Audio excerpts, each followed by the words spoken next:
Hello House Hunters, this is Nicola from Homesmith, and today I've come to Alex and Maddie's new home in Cambrils. Cool, so why did you move to Spain, Alex? There's a lot of reasons, some political, some quality of life, but overall I wanted to live where people in general are happier and spend more time outside doing quality things. Yes. And in a place where children are not only meant to be seen, but also heard and included.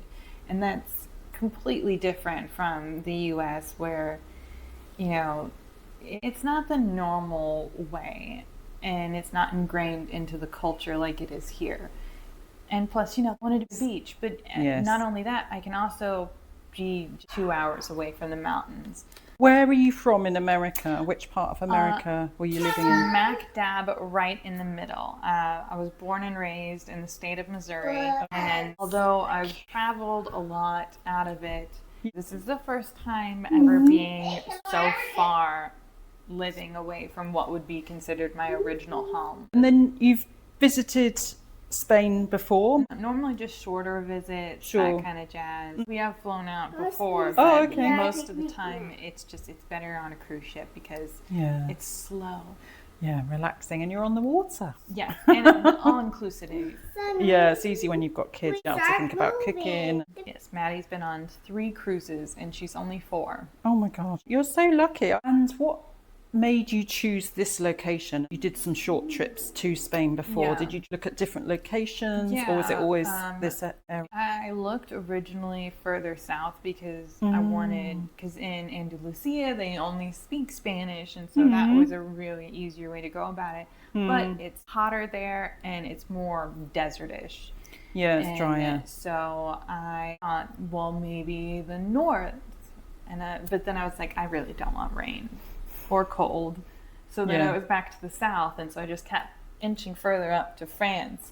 And ended up with Catalonia, because even in Alicante, you are still really kind of in a desertous area. And even though that's like a mecca for the international crowd, it was still just too deserty. And so what other kind of preparation did you do to figure out your right location? Did you watch any YouTube videos, like any online research? Or? I watched several ones from different influencer type people. Yeah. I think there's a guy named James Black. I could be wrong. Blick, Kiwi, yeah. But mostly I did probably like the weirdest thing ever. I went through Google Maps. Oh, and no, that's not weird. Through neighborhoods and towns, and I went through, and I really loved it when Google had gone through multiple times, because then I could see the progression of the neighborhood, whether it was getting better or if it was degrading, or how much time it took between, painting over graffiti. Oh my God, or like so detailed. I love it. What the different trash bins look like over the years, because they do change. They've definitely changed over the years. Okay, yeah. And I came down to Tarragona. Originally, I wanted something outside of Barcelona, like Villanova. Yes. But that was just too expensive. Yes. I mean, Barcelona city, city prices are very different to coastal town prices generally. And at one point, I looked at Lloret de Mar. Oh. And I was like, oh, that'd be beautiful, amazing, awesome. And then people were like, no, you'd have to go to Blanes because that's where the train is. Yeah. Lloret is just going to be your tourist place for the summer. When you say people said, was that like on Facebook groups? Were you asking questions? That'd be or Facebook groups, Reddit, and just looking at previous comments on boards, I guess you could say, for like blogs where they've got boards where those are really old. Yeah, that's basically all you've got, really. Yeah. When you're in a different country and you're looking at relocating to a country, all you've got is, online information. Yeah. So when you were thinking about how to come to Spain, obviously as a non-EU resident, because you're American, what kind of visa route did you choose and why? So originally I really wanted to get the digital Nomad visa, but that process didn't work out. I spent 2 years going back and forth with the job that I loved, trying to get that visa approved with them and for them to change their policies. Yeah, that's difficult. But, yeah. But they were open to the idea, you being a remote employee and having a... Had they done that for other people already? No. Okay. But because of COVID, yes, they had gotten an influx of requests about being able to do it. Okay. And they're just like, we're highly considering this now. And Okay. I don't want to talk bad about them. No. In the end, they just kind of led me on until I just point blank asked them, where are we on this? I want to know. And they said, we're not considering it at this time. And that was a gut punch.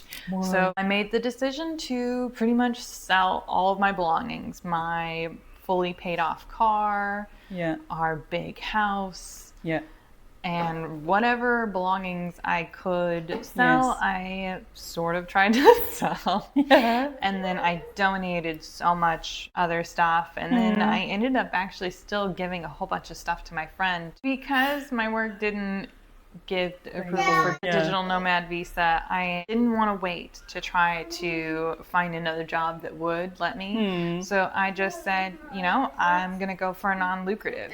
Okay. And that's it. And that's kind of how... Ballsy move. Yeah. We hired a lawyer here in Spain to help with the process, which probably wasn't really super necessary for most people. But when you're coming over to another country with a minor child, you have to make sure your ducks are in a row, especially when the other parent isn't coming with you. So we had to get things like her birth certificate, my divorce decree, a consent from her father, plus a copy of his passport, and all this stuff. And all that had to be notarized and then apostilled and then translated.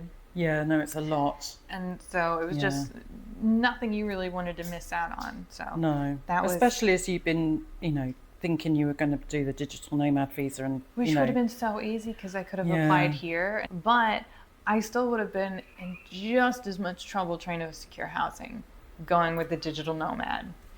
And that probably would have been so much harder because of the difficulties that I found once we got here. Other people said, you can't message them, you have to call them. Right. Well, I can't call them because my Spanish isn't good enough to have a phone conversation. As anyone speaking a foreign language might understand, it's a whole lot harder on a phone call. Yeah, and also people tend to speak very quickly on the phone. I know I do in English. I'm much faster on the phone. Yeah. So you posted in a Move to Spain Facebook group about does anyone have any advice around finding a renter? Yeah. And I just wanted, help finding a service that would help. And then I think I made another post about asking if anyone in this other group had a listing, which was probably more risky. Although I did get one lady, but it was for the Tarragona group in general. And she's like, I have an apartment, but it's up in Val's. And I was like, no, I'm not looking to live that far away. Thank you so much for responding to me, though. Yeah. But I just kept Google searching, just putting it in. And I tried in English and I tried in Spanish because I knew that it, even though this was a service meant probably more for internationals, I was trying to niche into finding a real estate agency that also provided services of property finding.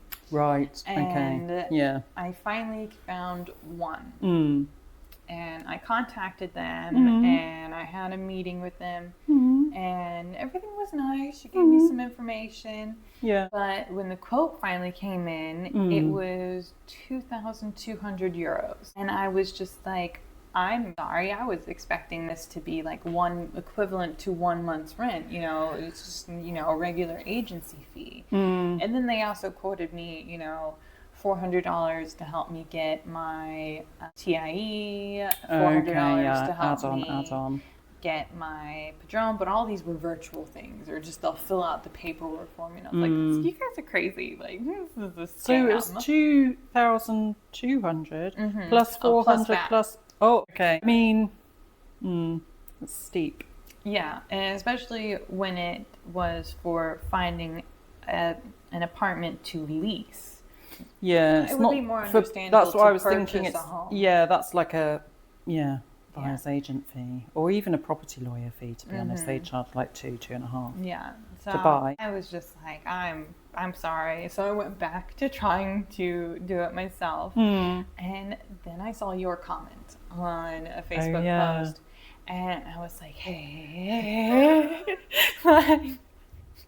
Really, hey, be my best friend. And honestly, I thought you were a Spanish person at first. Oh, okay, Especially when I had messaged you and you had talked about the holiday, because that was another message I had received from somebody that, you know, they'll get back after the holidays. And I was like, gosh darn it, why is everybody taking a week off? This is so un-American. You lot get no holidays, we get all the holidays. Yeah, no, seriously, there are so many holidays. And then you've got the regions with the holidays. So yes.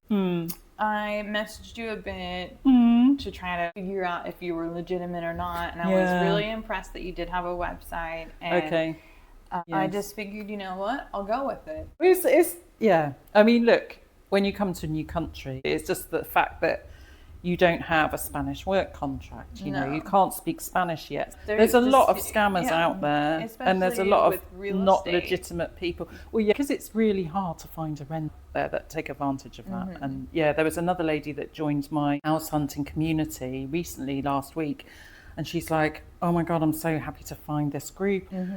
I've just been scammed. I'm trying to find a rental. I paid something online and they said they were going to do a remote viewing for me, and then it never materialized. I'm definitely a real human being. No, you're totally and because real. we had a video call, so you can kind of see who I am. We can get the, you know, the feel of each other, and so I think, because I try and make it easy for house hunters, right? So I do things like making my payments online, so you can just click a button and it's easy. But I can feel it's also like, is this safe? You know, who is Nicola? And that's why I try and put myself about. That's one of the really important reasons of why I wanted to even do this interview with you, is because this is such a phenomenal service and you're just starting out, and you need more people talking about how this is real. And how it helps. It did help. Because, you know, not only did I face problems because I came here as an American, and that's to say any foreigner outside of the EU, I faced the problem of not having a Spanish work contract or any work contract at all. So, you know, when you started looking for me, you got no after no after no. And that's at no fault to the landlords, because a lot of them have to go through their tenant insurance first. Exactly.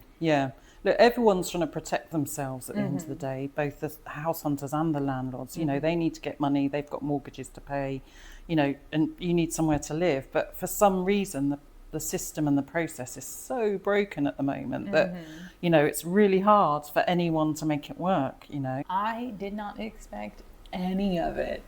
I thought, you know, I honestly thought that when I hired you as well, before like you even got into it with me, is that I just needed somebody to contact on my behalf that could make the phone calls in Spanish, because I hadn't heard anything back before.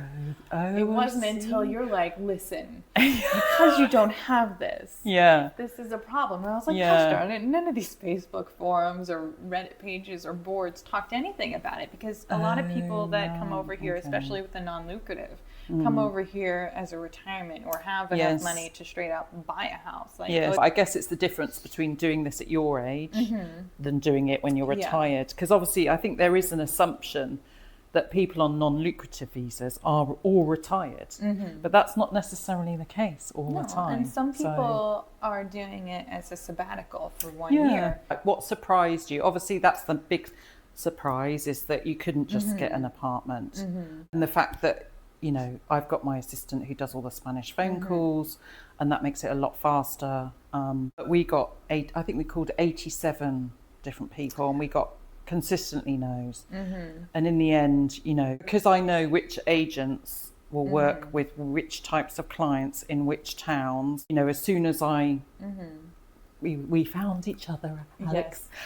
You know, I put the word out and I said, look, this is her budget, this is what we're looking for. And I knew that you had a rental car, but you didn't want to drive. I honestly drove that so little. I think I drove that, from Barcelona to the first place to the hotel. Then one trip out to Carrefour, back to the hotel. Then to drop it off. That's it. I paid You for a were so week done and a with half. that car. You were like, I just never want to drive again. I just think when you first move here, and obviously you've got Maddie, your daughter, there's just so much going on, and I feel like driving was just one thing too many to have to think about, you know. It's so different in the States. I'm used to, as you called them, crossroads. So everything is a crossroad with stop signs or stop lights. What do you call them? Intersections. Yeah, intersections. Intersections. Yeah. I won't do my American accent again. It's so easy to get around there, in my opinion, and you know. So once we got going, after the video call, I was clear on what you needed and what you were looking for. And obviously not just from a property perspective, but the fact, you know, driving probably wasn't going to be happening. And in my mind, I was like, okay, I asked you, and you were very specific about why you chose these areas. So you said one reason was for an Asian supermarket, which I love. Obviously walkability was key. You needed schools for Maddie. So I wanted it to be close to public transportation. That was it. Yeah. I wanted to be close to the beach, but it was okay if it wasn't, as long as there was a regular bus route. Yes. I wanted it to be close to playgrounds, close to schools, and I wanted it to be more than one school, because you're not guaranteed to get the closest school, especially at Maddie's age. At 3 and 4, they can go to public school for free. Okay. But there is a legal capped limit. So if you know, they already have enough kids enrolled, your kid's not going to go to that school. Okay, problem. And then, of course, I needed the Asian market. But we like riding the bus. It's fine. And, of course, the direct route is only a 30-minute trip, and it's only a 3-minute walk from the apartment to the bus station, and an 8-minute walk to the Asian market from the bus station. So that's a breeze. That's good. Yeah, because, you know, the way that I find the right property is to think about what you need from a sort of location and services and distances, rather than, because I know you had your heart set on Reus and Tarragona. We just weren't getting any love back from anyone in those locations, and everything we were going for was, yeah, we might accept her, and it's like, might? So how many other people are on the waiting list for this? Oh, 12. Right, okay. But I know that 90% of those will have Spanish work contracts. So then it's like you're not really competing. Even though you're on a wait list, you're still not going to get anywhere. And the clock was ticking. And I think, you know, when you first moved, you found you'd already booked into somewhere that wasn't right. Then you were in a hotel. And then you changed, and quite rightly so, because you wanted a fridge, and, you know, you were wanting to cook meals for your daughter and not have to eat out all the time. But then that last Airbnb just sounded awful. It was. I mean, and honestly, I think the hardest part was that spiral staircase. Well, it wasn't necessarily a spiral, but it was like a hard turn. And even like the turning steps were going up. And so like the suitcases would hit everything as you go up, and it was 4 flights. So I think when we were searching, you know, the clock was ticking, obviously, from an accommodation perspective. And it was an interesting experience, because we looked at 2 apartments in Sitges for you first. And we did find those on a portal, but they were the classic, they're on a portal for a reason. Do you remember we walked into that basement one, and Maddie was like, Mummy, there's loads of insects everywhere. And I was just looking around going, this is so weird. Like, there was so many dead bugs. I honestly, all I kept thinking was, I really hope those are just dead bugs. Please don't be mouse poop. Please don't be mouse poop. Because in the back of my head, I was thinking, what if this is all I can get? And that was the first point that I was eternally grateful for having you, because I was already super happy to have your service, because you were doing exactly as advertised and helping me find things. But you had the confidence to say, no, this isn't I was like, we're out. Just like, you were so direct, and I was like this person that was like, I could live with this maybe, right? This is a place. Beggars cannot be choosers. When you need a place, you're willing to settle for less. But I think with Maddie. Yeah, but you were just like, no. Well, I was like, this, it's all a bit strange in here. But I mean, on my behalf, I actually didn't say to the agent that you had a daughter who was 4 years old, because sometimes, you know, they're not as keen to rent to, you know, for people with kids. So I didn't mention Maddie. So lesson learnt there for me, it's like, he probably would have said, I don't have anything, rather than show us, because he told me that that apartment had been recently treated for rising damp, and the whole block had been treated for rising damp and injected into the walls with chemicals. But anyway, so yeah, we were out of there within 10 minutes. Yeah, it was like that second bedroom. Yeah, I don't even know if I would call that a bedroom, because it was also the entry into that little courtyard area, which that was lovely. That was really cute, and there was a lovely garden, the swimming pool, but no. So yeah, that was number one. And then we looked at a second one in Sitges with the same agent. And bearing in mind, I'd been on viewings before with this agent for another client, so I knew him. But anyway, that seemed okay on the surface. I know the lift wasn't working. That was the first red flag. But then it hadn't been working for years, but it was still advertised on the portal as having an elevator. Yes. Despite not working. Yeah. So, and that one was okay, quite small, but it was on the first floor. But the problem was there was an underneath short-term rental. And the cleaners were in, they had their radio on blaring with music, and it had like the whole backyard courtyard thing, so the music was coming up, and then there was there a restaurant next door, a workshop next door? It was probably a restaurant, because I remember opening the window and being like, oh, that smells nice. So that one we were like, obviously it was better than the rising damp insect infested one, but small. And then number two was also off a portal, but it was through a private landlord, and it was just next door to where I live in a town called Segur de Calafell. And I video viewed it in the morning, but then you came because it was a really nice house. Yeah. And then you came in the afternoon, didn't you? I picked you up. Yeah. And that one was nice. It was big compared to those apartments in Sitges. I mean, it was a lot bigger. it's Although a 3-floor townhouse. Yeah, that staircase. You were really concerned for Maddie for it. Yeah. And I don't know if it was just the rain that day. I know. But then it's out with rain. Then we went walking around, and I really just didn't like. You didn't feel it. Yeah, I just didn't like the area. Yeah. You know, nothing wrong with it overall. It just did not feel like a place that I would be able to call home. Yeah. And because I was really excited about having a townhouse. Yeah. Because then, all the packages could get delivered when I'm not there. Don't have to wait. Yeah. And also I was going to mention I think what else kind of threw you with that Segur de Calafell property was the landlady was kind of interviewing you, right? Yeah. She was just like, so what did you do for a living? Yeah. And then I explained it. I was like, I just want to sort of get into it. And then she was like, oh yes, my husband does the same thing. And I was thinking, oh cool, maybe you'll help me find a job. But I don't know, when I try to I don't really want to say who I am to the landlord. And all I wanted to do is just say, I'm a quiet person. I don't have parties. I'm obviously new, so I'm not going to have a bunch of people over. Don't have any friends. I don't have friends. I lead a quiet life of listening to Audible books, and I like to cook food. Yeah. Perfect tenant. New home.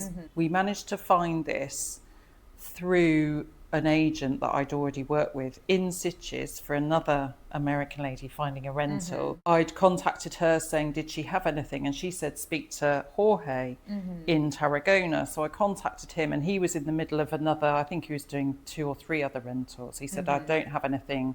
All the other ones are just closing, but we'll stay in touch. So I was like, yeah, fine. And then obviously we went through all the other viewings and reaching out. And then he came back to me and he's like, Nicola, I've got this 3-bed, 2-bath coming on in Cambrils. And I was like, she really wants Tarragona, And then he said, it's very nice. And I said, oh, okay. Cambrils is very nice. And I knew it was walkable. So it did tick all your boxes except for the Asian supermarket box. But then I was like, it's half an hour on the bus to get to Tarragona. So how often do you need to go to the Asian supermarket? Probably once a month. Therefore, it could be okay, So then So you got the bus here, didn't you, from Tarragona, and we viewed together because there was no photos, nothing, because it was completely off market. And I fell in love walking in. I was just like, oh, look at these floors.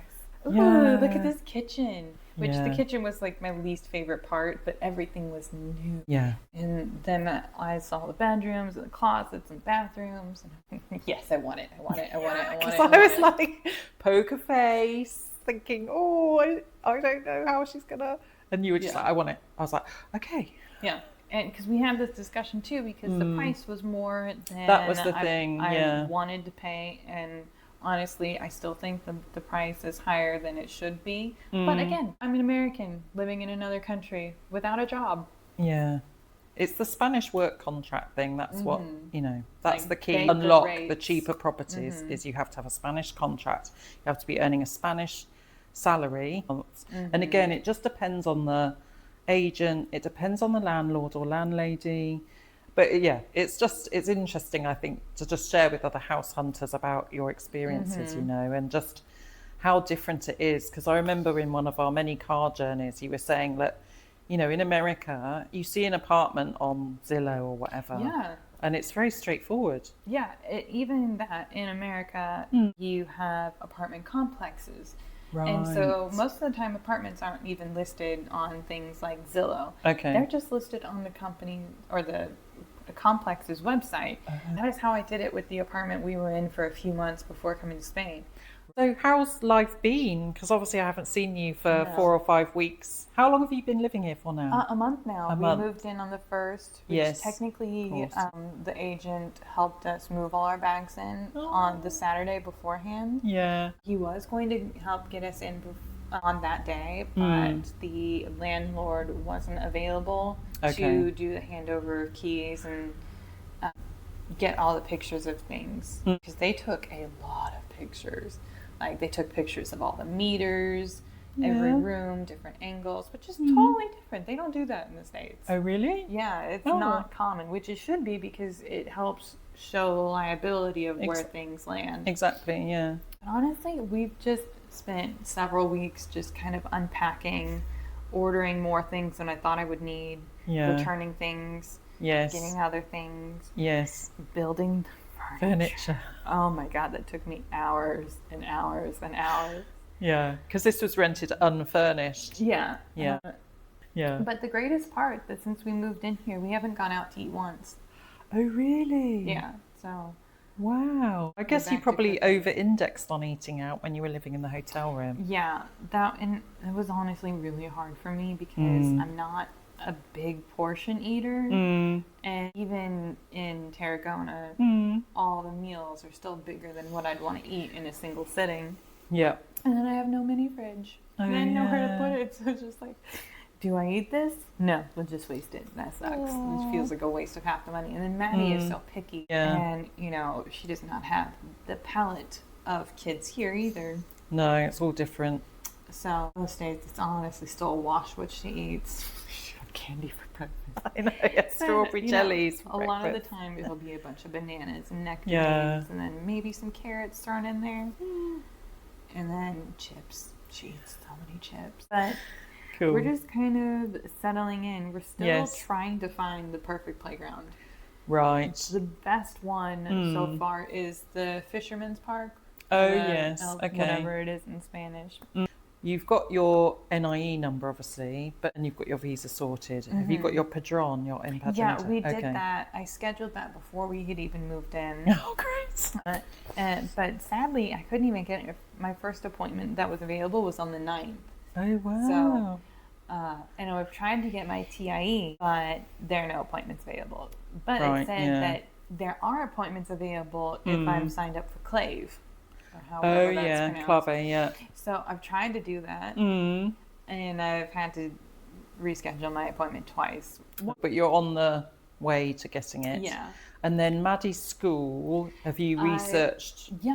She's already registered, but I have to finish the enrollment for a place that's about 10 minutes, a 10-minute walk from here. Oh, perfect. So Their open enrollment was just last week, but we failed to go there during their open hours because, again, Spanish times are not something we are totally used to, and she likes to sleep in, so we don't want to go in the hottest point of the day, but apparently that's just what we have to do. We have to go out in no shadow time. Yeah, right. No shadow time. It's brutal. Yeah. Okay. All right. Great. And then any sort of advice or tips that you would like to give other people on non-lucrative visas that are thinking about finding a property in Spain? What would you share with them? Honestly, unless you're buying, possibly don't do it. That's probably the worst thing to say, but it just really depends. Like, what is your goal? Like, are you wanting to live here permanently? Honestly, I still recommend coming here. And definitely go with your service. I mean, at least if you're in the Costa Dorada area. If you're anywhere else in Spain, you're going to have to find someone else. But yes. Don't cover everywhere. But yeah. So would you say that you, given the choice, so if you were to do it all again, you would come in on a digital nomad visa if you could? If I not could. A non-lucrative. See, here's the thing. I would if I had previously booked your service ahead of time and we had secured an apartment before coming here. Yes.